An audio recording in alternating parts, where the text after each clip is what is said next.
लोगों को कभी न दे उधार पैसा, नहीं तो फंस सकता है आपका धन। महात्मा विदुर अपने महत्वपूर्ण नीतियों के कारण जाने जाते हैं। इन्होंने जीवन के विभिन्न पहलुओं पर विचार व्यक्त किया है। इनकी ये विचार मानव जीवन की तरक्की के लिए बहुत उपयोगी हुए हैं। महाभारत के सबसे महत्वपूर्ण पात्रों में से एक महात्मा विदुर अपनी नीतियों के लिए हमेशा अविस्मरणीय रहेंगे। इन्होंने धन, तरक्की, राजनीति, दोस्ती और पेशे से जुड़े प्रसंगों पर अपने विचार व्यक्त किए हैं। इन विचारों की उपयोगिता आज भी उतनी ही प्रासंगिक है जितनी कि महाभारत के समय। महात्मा विदुर ने आर्थिक क्षेत्र से जुड़े कई ऐसे सिद्धांत बताए हैं जिनका पालन करने से व्यक्ति को कोई आर्थिक नुकसान नहीं होता है। विदुर नीति में ऐसे लोगों की चर्चा की गई है जिन्हें उधार पैसे देने से आपका पैसा तो रुक ही सकता है और आपके उससे संबंध भी खराब हो सकते हैं। इसलिए ऐसे लोगों को उधार पैसे देने से बचना चाहिए। आलसी व्यक्ति को भूलकर भी न दें उधार पैसे। विदुर नीति के अनुसार उन व्यक्तियों को उधार पैसा कभी भी नहीं देना चाहिए जो आलसी प्रवृत्ति के होते हैं, अर्थात जिनके अंदर आलस्य कूट कूट कर भरा हो। विदुर जी कहते हैं कि आलसी व्यक्ति को पैसे उधार देने से खुद को ही नुकसान होता है, क्योंकि आलसी व्यक्ति दूसरों पर आश्रित होते हैं। वे खुद कोई काम नहीं करते हैं। ऐसे में इस तरह के व्यक्ति को कर्ज देने से बचना चाहिए। जो गलत कामों से जुड़े हों उनसे सदैव दूर रहें। विदुर जी के अनुसार जो लोग गलत कामों में लिप्त होते हैं उन्हें उधार पैसे देने से बचना चाहिए। इसके साथ ही ऐसे लोगों से दूरी बनाकर भी रखना चाहिए।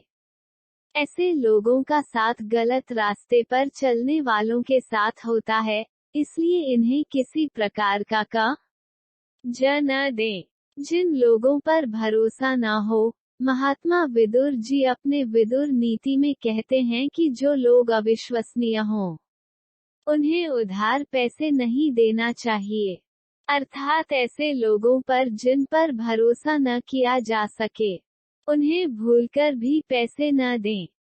सौभाग्यशाली महिलाओं को ही मिलता है ऐसा पति, जीवन में रहती है खुशहाली।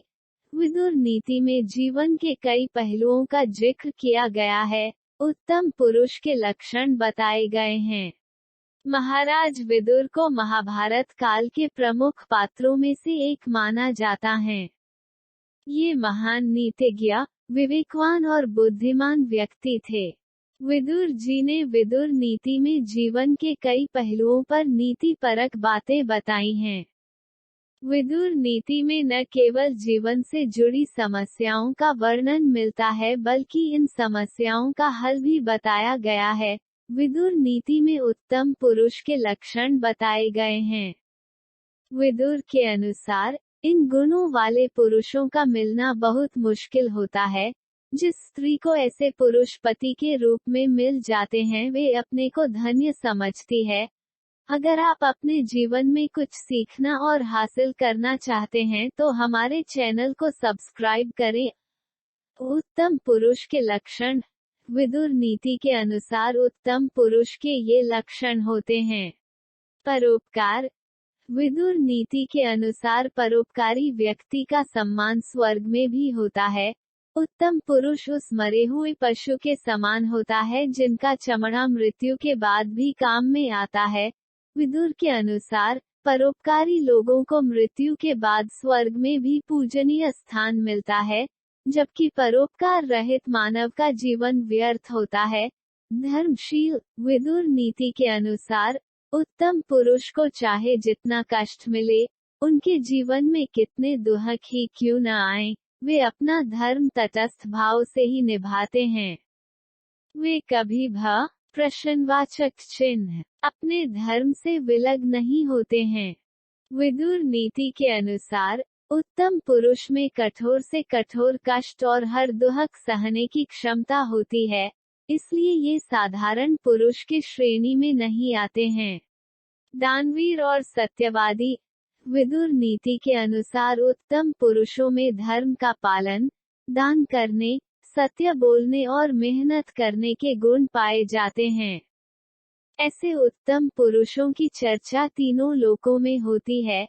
ऐसे लोगों के द्वारा किए गए कार्यों के पुण्य का लाभ उनकी कई पीढ़ियां उठाती हैं। देवी देवताओं के होते हैं कृपा पात्र। विदुर जी के अनुसार ऐसे पुरुष उत्तम से भी उत्तम होते हैं। इन पर देवी देवताओं की कृपा हमेशा बनी रहती है।